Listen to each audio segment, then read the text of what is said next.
출애굽기 20장 4절부터 6절 말씀 함께 봉독하겠습니다. 너를 위하여 새긴 우상을 만들지 말고 또 위로 하늘에 있는 것이나 아래로 땅에 있는 것이나 땅 아래 물속에 있는 것에 어떤 형상도 만들지 말며 그것들에게 절하지 말며 그것들을 섬기지 말라. 나 내 하나님 여호와는 질투하는 하나님인즉 나를 미워하는 자의 죄를 갚되 아버지로부터 아들에게로 3, 4대까지 이르게 하거니와 나를 사랑하고 내 계명을 지키는 자에게는 1000대까지 은혜를 베푸느니라. 아멘. 오늘 이 말씀을 통해서 함께 은혜를 받을 제목은 우상숭배 금지라는 제목입니다. 소요리 문답 49문답, 오늘 50문답을 통해서 하나님이 주시는 또 중요한 은혜를 나누고자 하는데요. 이 10계명의 이 계명은 잘 아는 부분이죠. 내용은 다른 형상을 자기를 위해서 만들거나 절하거나 섬기지 마라, 이렇게 명하신 건데, 만약에 그렇게 하지 않으면 3, 4대까지 멸망받게 될 것이다. 강력하게 하나님이 권고하는 말씀이죠. 쉽게 말하면 우상을 만들지 말고 숭배하지 말라고 하는 겁니다. 우리는 신앙생활을 하면서 교회 안에서 많은 헌신을 해야 되는 줄 아는데 어떤 면에서는 그게 아닙니다. 왜냐하면 많은 성도들을 이렇게 보면 거의 다 삶의 문제 때문에 흔들리고 있는 경우가 많기 때문에 복음에 대한 뿌리를 내려야 된다. 복음의 중심을 가지고 살아야 한다. 이것은 들어서 알고 있는데 어떻게 시작해야 되는지를 잘 모르는 경우가 많습니다. 그래서 최소한 하루에 한 번 정도 이상은 이런 시간을 꼭 가져야 될 줄로 믿습니다. 하나님의 말씀이 우리가 주일날 예배하면서 주일 강단을 통해서 받았던 하나님의 말씀이 이번 주간에 내 삶에 어떻게 임하고 있고 말씀하고 계시는가. 이게 이제 하루에 한 번 정도는 생각해보고 기도해봐야 됩니다. 성령께서 하나님이 허락하신 그 말씀을 통해서 내게 무엇을 말하고 계시는가.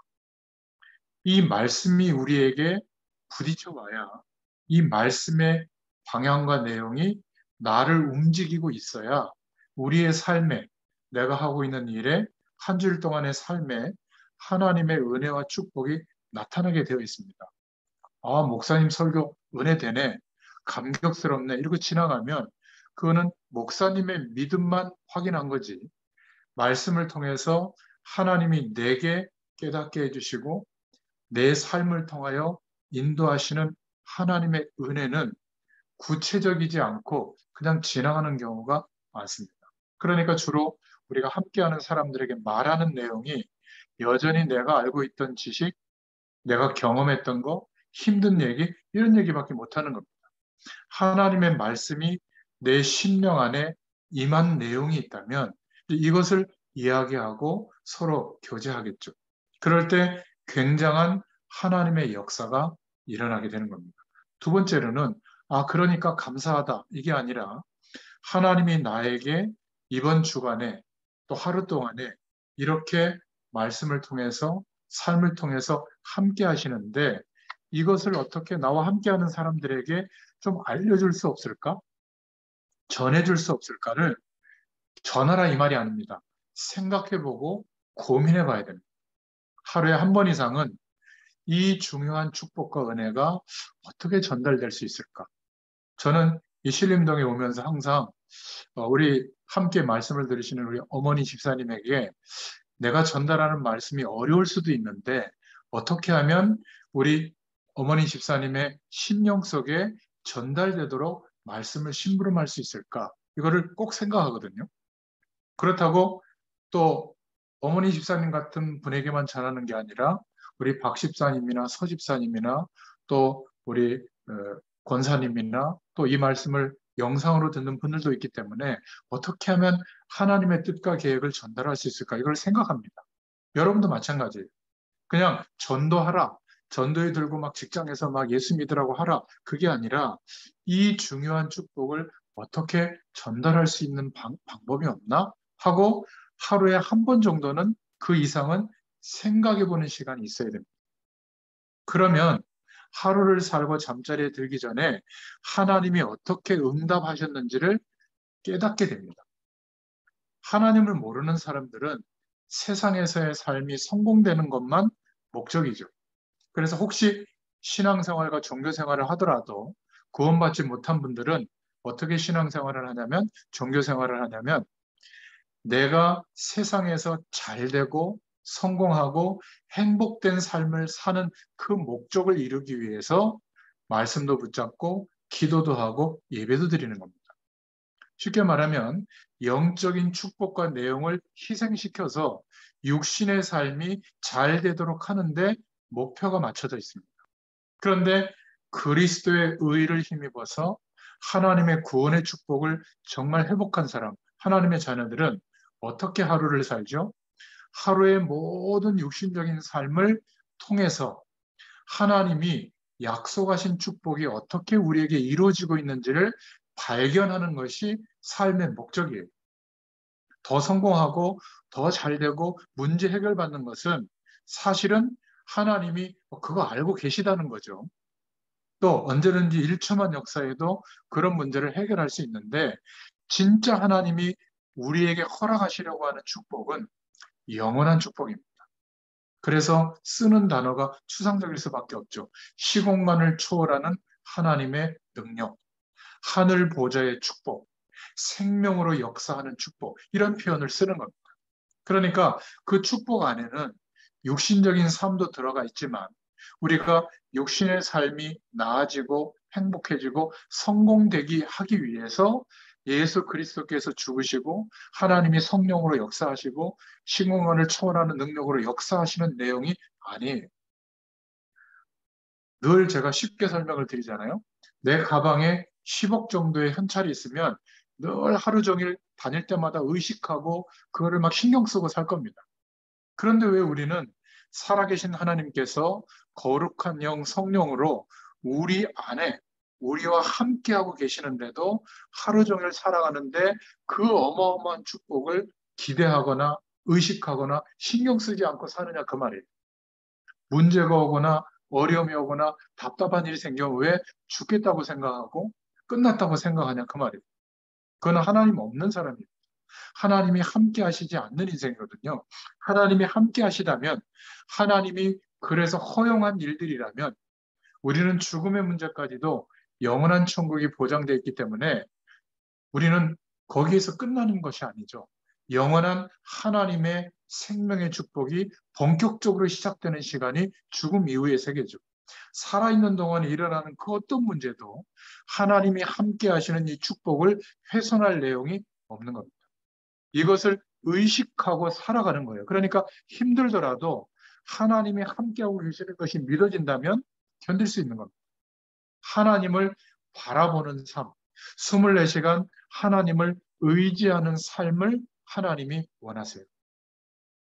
그런데 대부분의 사람들은 그렇게 살고 있지 않는 거죠. 믿음의 사람도 신앙생활하고 예배드리고 기도하고 말씀 붙잡는 것 자체도 하나님이 약속해 주신 그 영원한 축복을 발견하기 위해서가 아니라 육신의 삶을 위한 수단 정도라면 불신자들이 열심히 노력해서 얻을 수 있는 그것을 노력하지도 않고 하나님이 거저준다고 생각하는 이런 기복주의 신앙은 성경적인 신앙이 아니에요.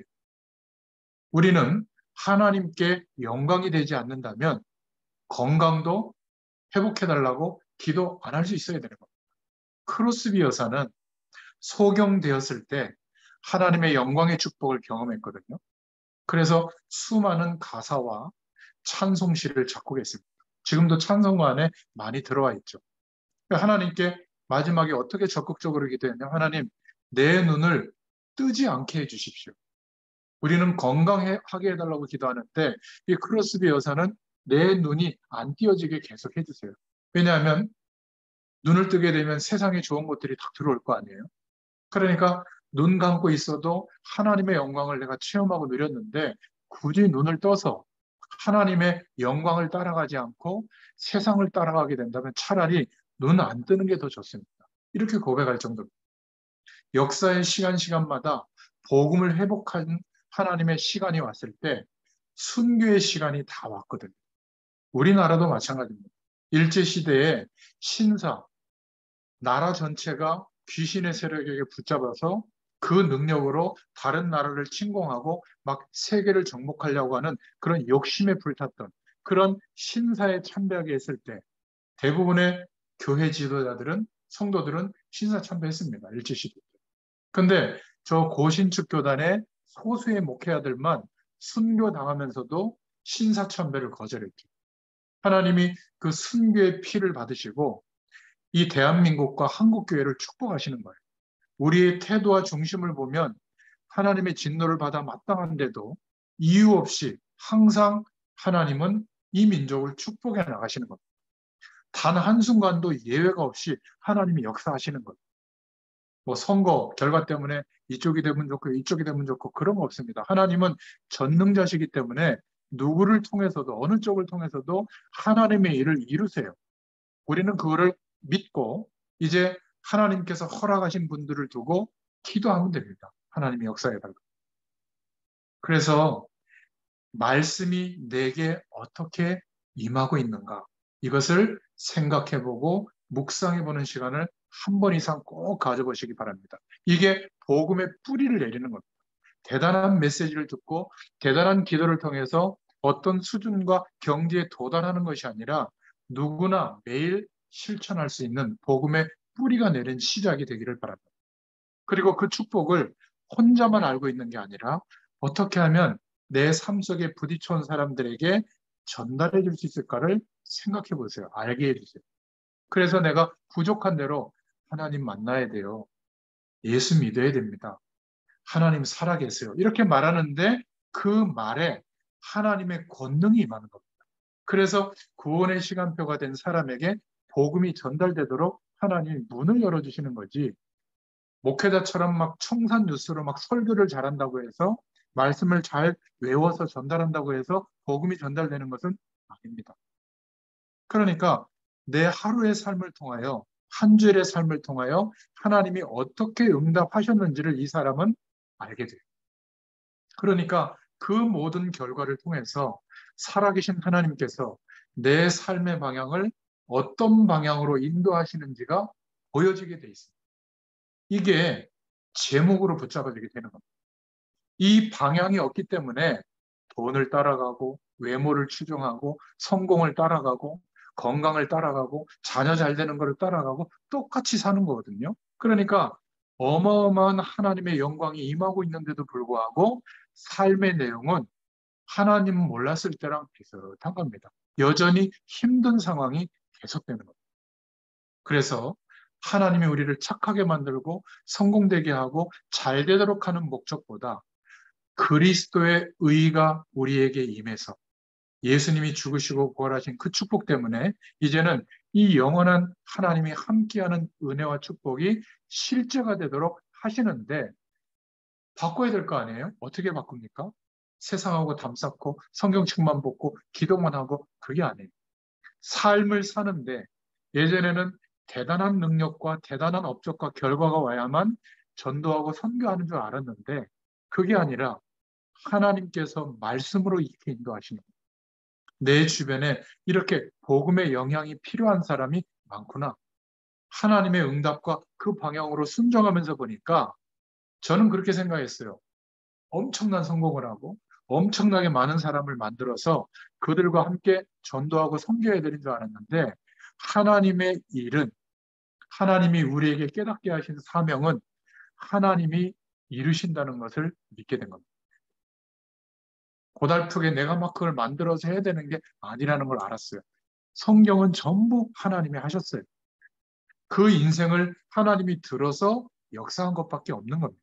그러니까 거창한 일이 이루어질 때 만족이 왔던 제 사명에 대한 생각이 그게 아니라 오늘이 소중해진 거예요. 내가 더 나아져야 된다가 아니라 오늘 내게 허락되어진 하루, 만나게 하시는 사람, 또 심부름하는 이 말씀에 전달하는 내용, 이것을 통해서 하나님이 하실 게 믿어지니까 굉장히 감사하고 하루가 소중하게 바뀌게 되는 겁니다. 말씀과 전도와 하나님의 응답을 통해서 앞으로 어떤 방향으로 나아가야 되는지가 분명하게 제목으로 붙잡아져야, 그래요. 여러분들 주일 강단의 말씀을 일주일 동안 이 축복을 누리다가 예배 드리러 가잖아요. 그러면 굉장히 중요한 은혜를 받게 되는 거예요. 그 말씀 중에 성경 본문, 성경 구절들이 하나님이 깨닫게 하시는 방향과 하나가 되어져서 역사하는, 성취되는 말씀이 되게 하실 줄로 믿습니다. 이게 바로 초대교회가 모였을 때 한 일이에요. 성도의 교제를 나눴던 내용입니다. 하나님의 일꾼들, 제자들이 모일 때마다 함께 나눠야 될 내용들이에요. 그러면 약속합니다. 오직 내 인생 전체를 그 방향을 향하여 갈 수 있는 오직의 응답을, 진짜 응답을 하나님이 열어주세요. 지난 시간에 말씀드렸죠. 오히려 내가 추구하던 그런 방향이 아니라 생각지 못한 지긋지긋한 내 삶과 오늘 하루 속에 하나님의 진짜 응답이 보여요. 그런데 내 어떤 세상의 성공과 안정된 삶이 아니라 하나님의 영광을 위하여 준비되어진 내용과 길이 보입니다. 근데 그것은 경쟁 상대가 없어요. 아무도 그것을 기도하지도 않고요. 노력하지도 않습니다. 이때부터 방법도 바뀌죠. 어떻게 바뀝니까? 대단히 노력하고 최선을 다하는 그 열심이 아니라 이제는 하나님의 나라의 배경, 하늘 보좌의 능력이 내 삶과 하루의 인생 가운데 누려지는 이 축복을 기대하게 되는 겁니다. 그러니까 보호자의 능력을 누리는 기도가 우리의 방법이 되는 줄로 믿습니다. 결과는 반드시 오게 돼 있어요. 하나님이 함께 하시면서 열어주시는 유일한 응답이 오게 되어 있는 겁니다. 언제 오죠? 그 시점을 우리가 알고 있어야죠. 대부분 시점이 언제냐면 문제가 임했을 때, 갈등이 임했을 때, 내 힘으로 해결되지 않는 문제와 갈등과 어려움이 왔을 때 하나님을 모르는 사람들은 재앙의 수준으로 인생의 결말이 오지만 하나님을 바라보는 사람들은 가끔 바라보다가 이런 상황이 되면 24시간 하나님을 바라보게 돼 있거든요. 하나님이 원하시는 삶으로 바뀌게 돼요. 그때 하나님의 유일한 응답을 알게 되는 겁니다. 가로막힌 홍해 안에 길이 있는 것도 보게 되고요. 아주 작은 달란트인데 그 달란트를 통해서 세계 모든 사람들을 살릴 하나님의 축복도, 하나님의 문이 열려지는 것을 보게 됩니다. 우리는 세상에서 경쟁하고 싸워서 많은 것들을 만들어서 하나님의 일을 감당하는 사람이 아니에요. 응답이 오든 응답이 없든 우리의 능력이 많든 적든 하나님이 역사하시는 축복을 믿고 그 응답을 우리를 통해서 누리게 하시면 나타나게 되는 겁니다. 하나님의 일이 그때 시작이 돼요. 오직의 응답이 옵니다. 유일성의 응답이 오게 될 줄로 믿습니다. 그러면 어떻게 되는 줄 아세요? 복음으로 충분해집니다. 내가 더 잘 되고 이 문제만 해결이 되면이 아니라 지금 오늘 하루를 잠자리에 들기 전에 묵상해 보면 복음으로 충분한 하루였다는 것을 고백하게 됩니다. 그때야 비로소 하나님이 나를 부르신 진짜 이유를 알게 돼요. 그전까지는 우리 편에서 그냥 막 요구하는 겁니다. 하나님이 이렇게 나를 부르셨구나. 그런 면에서 메모를 잘 해놓으시기 바랍니다. 나는 복음 가진 남은 자다. 이 시대에. 그리고 나는 복음을 누릴 남는 자다. 세상이 어떻게 변해가든지 하나님이 우리를 그렇게 축복하실 줄로 믿습니다. 나는 복음을 전할 남을 자다. 남은 자, 남는 자, 남을 자다. 그리고 후대를 하나님의 일꾼으로 세울 세계 복음할 제자를 남길 자다. 우리의 정체성이에요. 그렇기 때문에 오늘도 힘들고 피곤하지만 열심히 일한 거고요. 힘들고 피곤하고 어려운 문제가 있지만 기도하면서 견딘 거예요. 삶을 살아내는 겁니다.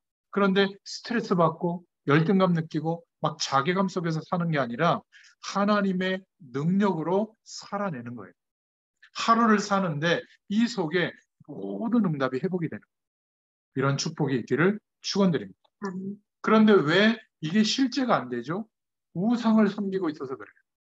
형상을 만들어서 섬기지 않지만 24시간 내가 의식하고 스트레스 받고 열등감 느끼고 막 노력하고 있는 그 내용, 그것이 성삼위 하나님이 우리와 함께 하시는 것을 24시간 발견하고 기대하기 위해서 살아가는 게 아니라 내 삶의 모든 것, 보여지는 것, 지금까지 의지했던 것이 내 마음의 중심에 숭배하는 마음을 집중하고 거기에 집착할 만큼 하루의 인생이 모여 있는 겁니다. 그러니까 상식의 영역이 아니라 전부인 거예요. 여러분, 외모 그렇게 중요하지 않습니다. 하나님이 볼 때. 몸무게 많이 나가고 적게 나가는 게 의학적으로는 건강에 문제가 있지만 하나님이 건강이 책임질 때는 별로 문제가 안 돼요. 너무 그렇게 스트레스 받지 마시기 바랍니다. 경제의 유무 많으면 편리할 뿐이지 여러분 그것 때문에 하나님 일이 잘 되고 안 되고 전혀 지장이 없어요. 오히려 내가 연약할수록 하나님의 능력은 100%더 나타날 수가 있습니다. 사람들이 내 경제의 유무 때문에 하나님이 한다고 생각하지 않고 물음표죠. 어떻게 저 사람에게 저런 일이 일어날 수 있을까? 어떻게 다민족을 살리는 응답이 일어날 수 있을까? 하나님의 역사인 겁니다. 그래서 우리가 말하는 모든 내용의 결론이 내가 드러나는 게 아니라 나는 정말 알 수 없다. 믿고 기도했는데 믿음대로 하나님이 하시더라. 여기에 대한 증인으로 세워주실 줄로 믿습니다. 대부분 우상이 뭔가를 모르고 있는 거예요. 우리가 첫 번째로 꼭 붙잡아야 될 내용입니다. 우상은 얼마나 이게 무서우냐면 이 우상을 통해서 완전히 귀신의 활동과 귀신의 역사와 사단의 전략이 드러나는 게 우상입니다. 그러니까 하나님의 자녀가 그리스도로 말미암아 하나님이 함께 하시는 인생이 됐는데도 불구하고 죽겠다고 생각하는 거예요. 망했다고 생각하는 거예요. 그리고 막 시달리는 거예요. 그런 정도로 내 마음에 하나님을 의식하지 않고 다른 것을 의식하고 살면 그렇게 됩니다. 여러분, 나이가 드시면, 연세가 드시면 몸에 문제가 오는 게 정상이에요. 그 병이나 어려움 때문에 생각을 붙들리게 되면 이 사단의 세력이 와서 휘어잡습니다. 그래서 불행한 줄 알아요. 아니요. 나는 좀 부족할 수밖에 없다, 몸은. 그러나 나의 영혼과 내 정서와 나의 정신은 하나님의 능력을 구할 거다. 그러면요, 몸은 불편해도 오히려 마음이 더 너그러질 수가 있고요. 더 하나님의 능력을 힘입기 때문에 믿음의 고백을 할 수가 있는 겁니다. 그때 사단의 세력은 꺾이게 돼요. 이 축복이 가정에 나타나고 내가 만나는 사람들에게 영향력으로 나타나는 게 전도입니다. 그래서 하나님이 영적 원리를 10계명을 통해서 말씀하시는데 1계명부터 4계명까지 이 원리가 아니면 안 되기 때문에 명령하신 겁니다. 그중에 2계명, 우상을 숭배하지 마라 정도가 아니라 절대로 숭배하지 마라. 만약 어기면 3, 4대까지 재앙이 임할 거다. 만약 이 계명을 지키면 1000대까지 은혜를 베풀겠다. 무슨 얘기죠? 절대 하지 말라는 겁니다. 이만큼 우리 마음속에 또는 형상을 만들어서 섬기는 것 그 자체가 얼마나 무서운 결과가 오는지를 모르고 있는 거죠. 그냥 우상이라니까 저 기독교인들이 너무 독선적인 거 아니야?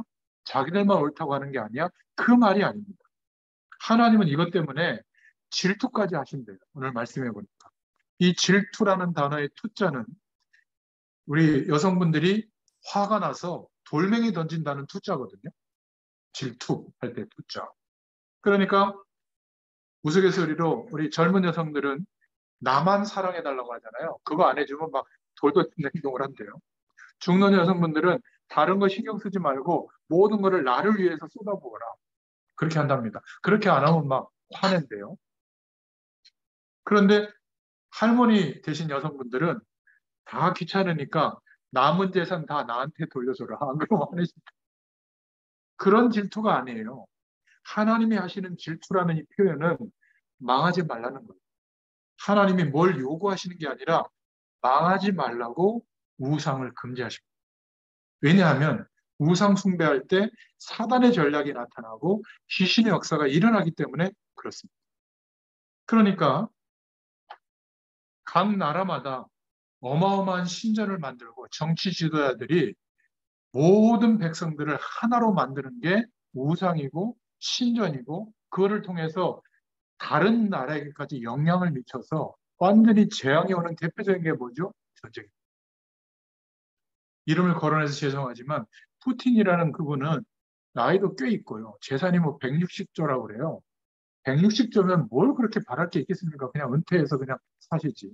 그런데 권력력에 사로잡히니까 전제군주처럼 세계를 막 그냥 장악하려고. 그러니까 원래 우리나라 땅이었다. 소비에트 연방할 때 그때 우리나라 땅이었는데 우리는 특수 작전을 한 거지 다른 나라를 침공한 게 아니다. 그쪽 논리로 막 얘기하면서 그게 문제가 아니라 뭐 석유 뭐 여러 가지 뒤에 여러 가지 이야기들이 많더라고요. 어쨌건 사람이 죽어나가는데 관심도 안 갖는다. 결국 막 버티는 거죠. 정치적 이유 때문에. 거기에 희생당하고 있는 겁니다. 너무 안타까워요. 우상 숭배한 결과 재앙이 임하는 겁니다. 그러니까 지금 신사나 이런 데는 전쟁 영웅을 모셔놨다고 하지만 전쟁광으로 만드는 귀신의 세력에 사로잡히는 겁니다. 그러니까 점점 이상한 논리로 주변 국가에 피해를 주는 일들을 하죠. 우리가 진짜 기도해야 될 줄로 믿습니다. 사단의 주특기는 속이는 거예요. 성경은 하지 말라고 말하는데 우상 숭배하면 3, 4대까지 망한다고 하는데 사단은 아니라고 하는 겁니다. 그래서 종교의 형상을 만들지는 않았지만 이제는 사상으로 문화로 파고드는 겁니다. 하나님이라는 존재는 없다. 기독적인 세계관은 기독교인들이 만든 것이고 그 세계관은 없다. 새로운 세계관을 만드는데 바로 우리가 이 세상의 중심이다. 내 자신의 심령 깊숙한 곳을 들여다보면 어마어마한 폭발력과 능력이 일어난다. 집중하라, 내 자신에게. 여기에서 나온 흐름들이 뭐냐면 우리 후대들이 이제는 결혼 안 하려고 하죠. 내가 이렇게 공부하고 노력해서 남자든 여자든 왜 가정을 이루고 거기에다 내 모든 희생을 쏟아붓느냐. 그거는 낭비다. 나만을 위해서 행복하게 살 거다. 이러고 지금 인생관이 형성돼 있어요. 그런데 행복한 줄 아세요? 비교적 더 우울하고요. 남들이 나한테 뭐 SNS로 뭔 말만 해도 막 고소해버리고 못 참아요. 영적 힘은 더 없고요. 비교적 정신적인 문제는 더 커져요. 왜 그런지 아십니까? 인간은 나만을 위해서 사는 존재가 아니에요. 그래서 행복할 수 있는 존재가 아닙니다. 절대적 만족이 안 오고 오히려 사단에게 붙들리는 인생관이 될 수밖에 없는 거예요. 지금 자녀들의 문제가 심각하게 다가오는데 더군다나 우상을 숭배한 그 가정의 후대들은 심각합니다. 그냥 힘든 정도가 아니라 시달리는 것을 넘어서 극단적인 범죄 행위까지 하는 경우가 많거든요. 대형 사고가 일어나고 있는데 이 대형 사고 뒤에 그 저지르는 사람들은 뭐 미안하지만 우상 숭배하는 그런 가정의 자녀들이 그 원인이 되는 경우가 너무 많아요. 대구 지하철 그 불지른 그 사건이 있었잖아요, 전에. 그것도 보니까 정신 문제, 그 배경이 무속 자녀의 배경이다. 전 세계의 문제로 뻗어 들어가고 있는데 모르고 있는 겁니다. 나만 행복하고 나만 잘 살면 되느냐? 아니. 그래서 선교해야 됩니다. 선교는 우리가 막 돈을 가지고 가서 거기에 많은 것을 도와주는 게 선교가 아니라 이 이유를 설명해 주고 예수 그리스도의 복음을 붙잡도록 그 약속을 붙잡는 사람들을 세워서 그들이 또 이 축복을 전달하도록 이 선교를 해야 될 줄로 믿습니다. 복음 전하는 선교사를 돕는 것이 축복이지. 그렇지 않으면 다른 모든 활동을 다 하면서 이 이유를 설명하지 못한다면 너무 안타까운 일이 벌어지고. 자, 그러면 큰 두 번째로 우상 숭배가 뭐냐? 이것에 대해서 정의부터 한번 내려보겠습니다. 우상 숭배는 당연히 영적 존재로 창조되어진 우리 인간은 하나님을 만나야 하고 하나님을 섬겨야 합니다. 하나님과 함께하는 축복이 임할 때 우리가 누구인지를 정체성이 회복되는 그런 존재인데 만물을 다스리고 정복하는 축복, 위임받아서 관리해야 될 그런 만물의 영장으로 창조해 주셨는데 이 존재가 인간이 하나님을 섬기지 않고 하나님과 함께하는 축복을 모르니까 힘들거든요. 그러니까 만물 중에 한두 가지를 섬기는 거예요. 이게 우상 숭배입니다. 그러니까 영적으로 뒤틀리는 인생의 결과가 오게 되는 거죠. 짐승을 섬기거나 돌을 섬기거나 물건을 섬기거나 사상을 섬기게 되면 이게 사단의 손에 완벽하게 잡히는 방법이에요. 그래서 제사 문화는 문화가 아니라 완전히 우상 숭배의 한 방편인 겁니다. 돌아가신 조상님이 와서 우리를 돌봐주는 게 아니라 조상으로 부모로 가장한 속이는 귀신의 세력이 통로 삼고 들어오는 거거든요. 영적으로 사로잡히는 겁니다. 그래서 하나님을 모르는 사람들은 그 사과머리 안 날렸다고 재앙이 오잖아요. 뭐 생선을 어디에 놓고 뭐 떡을 어디에 놓고 이게 뭐 위치를 바꿨다고 문제가 오잖아요. 그죠? 이사 아무 때 하면 안 되죠. 손 없는 날 해야죠. 하나님이 저는 그런 거 없습니다. 아무 상관이 없어요. 그게 바로 부모님이 와서 그러는 게 아니라 부모님으로 가장한 귀신의 세력이 와서 역사하는데 모르고 있는 겁니다. 지극정성으로 제사를 지낸다? 그러면 부모에게 불효하는 거예요. 예수 믿고 돌아가신 부모님은 천국에서 우리 자녀들이 제발 저런 거 하지 말도록 그렇게 기도하고 계실 텐데 불효하는 겁니다. 예수님 못 믿으시고 영원한 지옥에 가신 부모님들은 어떻게 생각하겠어요? 여기 안 왔으면 좋겠는데 저렇게 지극정성으로 하니 귀신이 통로를 삼아서 완전히 사로잡고 있는, 쉽게 말하면 불효하는 그런 결과를 갖게 됩니다. 우상 숭배의 가장 큰 문제는 거꾸로 되는 삶을 살고 있는 겁니다. 만물을 다스리고 정복하는 축복이 임한 그런 존재인데 만물을 섬기게 되니까 우상 숭배하니까 문제가 오는 겁니다. 인도에 가면 소를 시내 바늘에 올려두고 굶어 죽는데 소 못 잡아먹어요. 태국에 가면 뭐 윤회 사상 때문에 가장 잘 윤회하는 대표적인 상태가 개로 태어나는 거라네요. 그래서 불교 사원에 가보면 개들이 상팔자입니다. 몇십 마리가 그냥 들어 누워 있어요. 아무도 그거 손 안 대고. 너무 안타깝죠. 몽고에 가면 그 신들의 세계가 있는데 4억 명의 신을 섬기고 있는 나라예요. 그런 나라들의 후대들에게 어마어마한 영적 문제가 덮치고 있는 것, 정신 문제가 덮치고 있는 것은 우연이 아닙니다. 여러분, 어린아이가 태어나면 제일 먼저 엄마의 젖을 먹어야 되는데 못 먹으면 막 갈급하게 다른 것을 빨고 울잖아요. 하나님의 자녀는 또 인간은 하나님을 만나고 함께하는 축복을 누려야 되는데 하나님을 못 만나니까 보좌의 능력으로 역사하시는 이 축복이 실제가 안 되고 내 모든 관심과 의식하고 살아가는 내용은 세상적인 복만 기대하다 보니까 충족이 안 되거든요.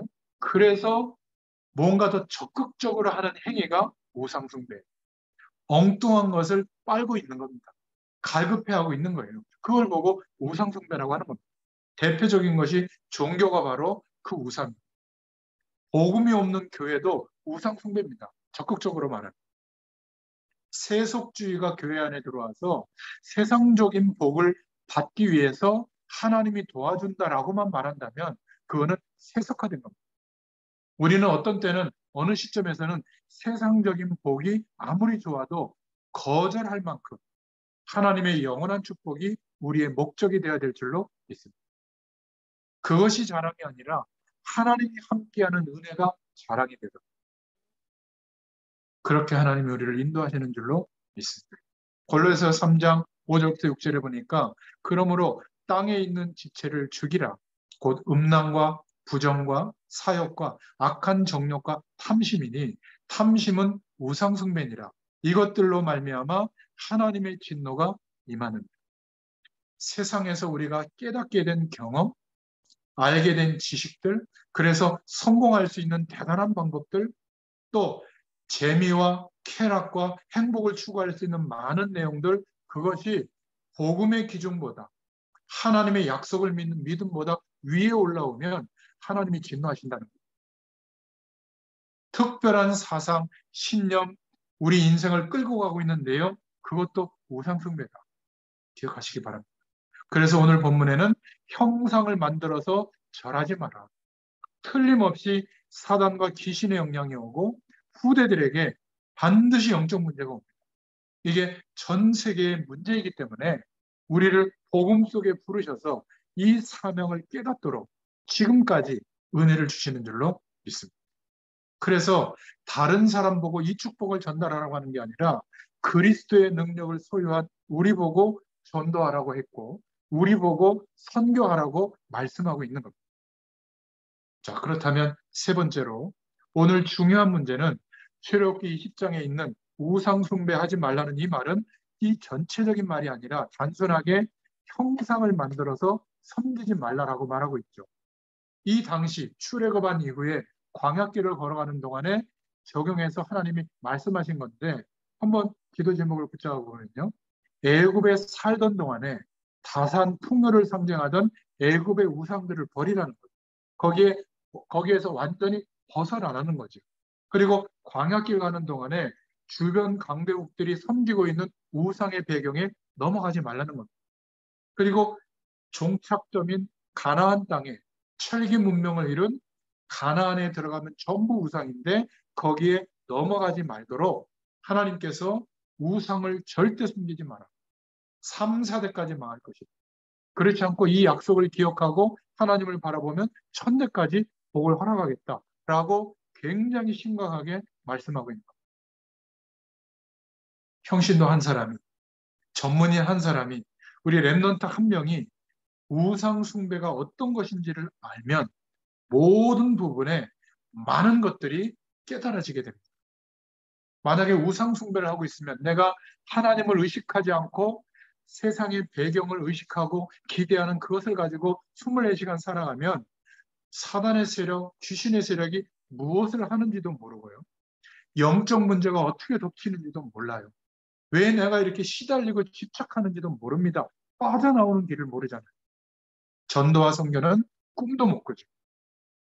그래서 윤회설, 부모님이 막 오신다, 돌아가신 부모님이 막 점쟁이들이나 무속인들이 막 부모님 목소리 내거든요. 다 그 귀신의 역사예요. 꿈에 막 죽은 사람이 나타난다. 신경 안 써도 됩니다. 뭐 시체들이 막 떼거지로 와도 우리는 상관이 없어요. 그런 거에 너무 막 기장받지 마시길 바랍니다. 또 어떤 이상한 영적 문제 있는 사람은 하나님이 내게 음성을 들려줬다고 당신 이래야 돼 저래야 돼 그것도 그냥 안 해 하고 흘려버리세요. 하나님의 말씀이 있는데 왜 그런 거에 시달리고 막 마음을 막 졸이고 그렇게 합니까? 아무 상관이 없어요, 우리는. 우리는 완벽하게 해방된 줄로 믿습니다. 전생에나 그것도 전부 귀신 장난입니다. 뭐 어디 신라 시대, 조선 시대 뭐 왕이었는데 뭐 어쩌고 저쩌고 막 TV에 나오잖아요. 하여튼 참 희한합니다. 그러면 그 체면을 거는 사람은 왜 시대를 장악하는 일을 못하죠? 별걸 다 보는데. 구원받고 하나님의 자녀가 되면 이 저주의 세력들은 당장 떠나게 되어 있어요. 복음의 내용이 있으면 절대 속지 않습니다. 우리가 조상을 섬기고 효도한다고 하는데 조상이 아니에요. 귀신이 악랄하게 그렇게 속이는 겁니다. 부모 흉내 내고 전생을 알아맞히는 것처럼 속이는 거예요. 그래서 완전히 그것을 의지하다. 그래서 예수님이 말씀하셨죠. 마가복음 3장 13절부터 15절에 또 산에 오르사 자기가 원하시는 자들을 부르시니 나온지라. 제 아들이 나왔죠. 이에 12를 세우셨으니 이는 자기와 함께 있게 하시고 하나님이 함께하는 은혜를 누리게 하시고 또 보내사 전도도 하며 현장은 다 장악돼 있잖아요. 귀신을 내어 쫓는 권능도 가지게 하려 하심이라. 우리에게 이 권능을 부여한 겁니다.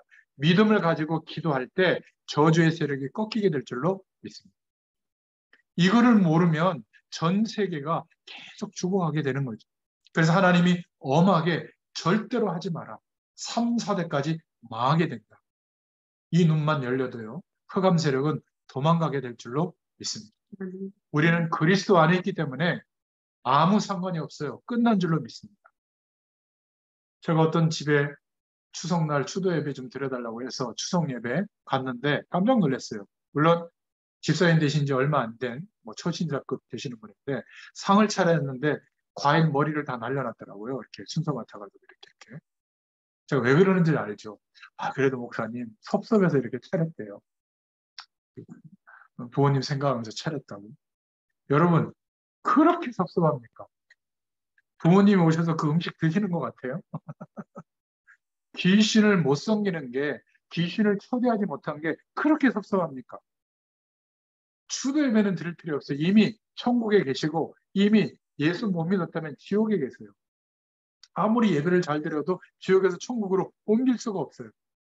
차라리 우리의 인생을 돌아보면서 어떻게 하나님의 말씀 안에서 살아갈 것인가, 이것을 서로 예배를 통해서 확인하는 시간이 된다면 의미 있는 거죠.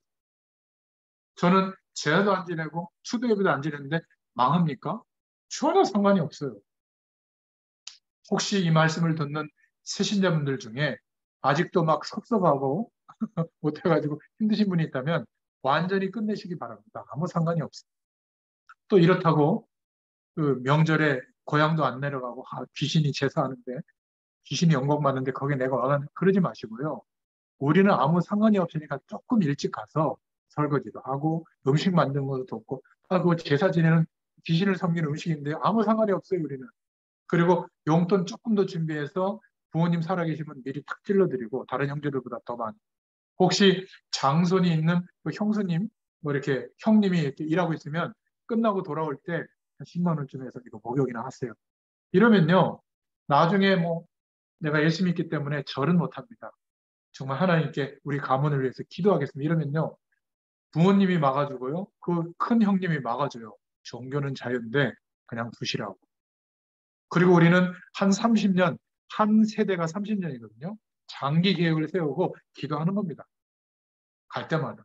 그리고 30%는 조카가 가든 누가 가든 교회는 다 나가거든요. 어느 가문이든 30%는 가요. 근데 다 절하고 완전히 그 가문의 문화에 눌려 있거든요. 한 명 한 명이 복음의 포럼을 해주면 30년이 지나기 전에 가문 전체가 복음화될 줄로 믿습니다. 명절에는 꼭 가세요. 피하지 말고. 그리고 아유 이거 귀신한테 예배하는 건데 제발 그런 얘기 하지 마시고, 그건 여러분들이 알고 기도해 주시면 돼요. 분란을 만들 필요 없잖아요. 그래 놓고는 올 때 막 고춧가루 더 많이 쌓아오고 말이죠. 치우는 거 하나도 안 치우고 오고 몰래 가고 말이죠. 그러니까 예수 믿는 사람들이 욕먹는 겁니다. 기억하세요. 우리가 거기에 있는 한, 기도하고 있는 한, 우리 가문, 우리 가정의 저주의 세력은 얼씬도 못하게 될 줄로 믿습니다. 이사야서 40장 6절부터 31절에 보면 이렇게 말하고 있죠. 아니 사람이 돈이 많으면 그 우상을 금으로 만들고 없으면 은으로 만들고 가난한 사람은 나무로 만드는데 그게 어떻게 하나님 신이 될 수 있냐. 나무로 만들어 놓았는데 넘어질까 봐 못을 박아놓고, 그래도 넘어질까 봐 받침대를 만들어 놨는데 어떻게 신이라면 그게 넘어지게 되겠냐. 이렇게도 인간이 어리석어요. 그래 놓고 자기가 만들어 놓고는 그 형상에다가 막 복 달라고 빌고 절합니다. 그런데 응답이 와요, 안 와요? 옵니다. 그런데 그게 귀신의 역사인 것을 성경만 가르쳐 주고 있잖아요. 그러니까 더 빌죠. 인생 전체가 거기에 묶이게 되는 거예요. 여러분, 이 사단의 세력은 정사와 권세까지 장악하고 활용합니다. 한 나라의 왕도 세우고 정치인들도 세우고 어마어마한 부도 이루게 합니다. 그런데 그 영향력이 뭐죠? 하나님 없어도 이렇게 된다는 거예요. 교회가 여기에 휘말리면 되겠습니까? 우리는 그것이 인생의 목적이 아니에요. 기억하시기 바랍니다. 우리는 아무런 문제가 될 그런 신분이 아니에요. 그래서 우리가 가진 사명이 얼마나 큰가를 오늘 다시 한번 확인할 수 있기를 축원드립니다. 결론적으로, 그래서 하나님께서 가장 중요한 일을 우리에게 이루어주고 계시는데 그 첫 번째가 하나님이 주신 응답이에요. 마가복음 3장, 누가복음 10장 19절에 말씀하신 것처럼 모든 흑암과 저주의 세력을 꺾을 권세를 주신 줄로 믿습니다. 그리고 기억하세요. 우상을 숭배하면 지금도 의술로 해결이 안 되는 이상한 질병이 찾아오기도 하고요. 또 무슨 병인지도 모르는 그러한 병에 시달리게 되는 결과가 반드시 옵니다. 정신적인 어려운 문제에 사로잡히게 되고 참 무섭죠. 재앙이 막 들이닥칩니다. 자신의 힘으로 해결할 수 없는. 이게 우상 숭배한 결과예요. 그래서 하나님이 하시는 가장 중요한 최고의 관심의 일은 뭐냐면 복음 가진 사람들이 모인 곳에 하나님의 최고의 관심이 있는 줄로 믿습니다. 이 줌이라고 하는 프로그램을 통해서 많은 회의도 하고 많은 일들이 벌어지겠지만 오늘 이 시간 이 줌이라고 하는 프로그램을 활용하는 사람들 중에 하나님이 볼 때 저와 여러분에게 이 시간 최고로 관심이 있는 줄로 믿습니다. 아멘. 복음, 제자, 전도, 선교, 복음 때문에 마음을 함께 모은 복음 공동체, 여기에 하나님의 관심이 집중된다는 사실을 기억하시길 바랍니다. 자, 그래서 오늘 나도 이 기도 응답을 받고 싶다면 서론에 말씀드린 것처럼 하루에 한 번만이라도 이 네 가지를 꼭 생각하고 묵상하는 시간 가지길 바랍니다.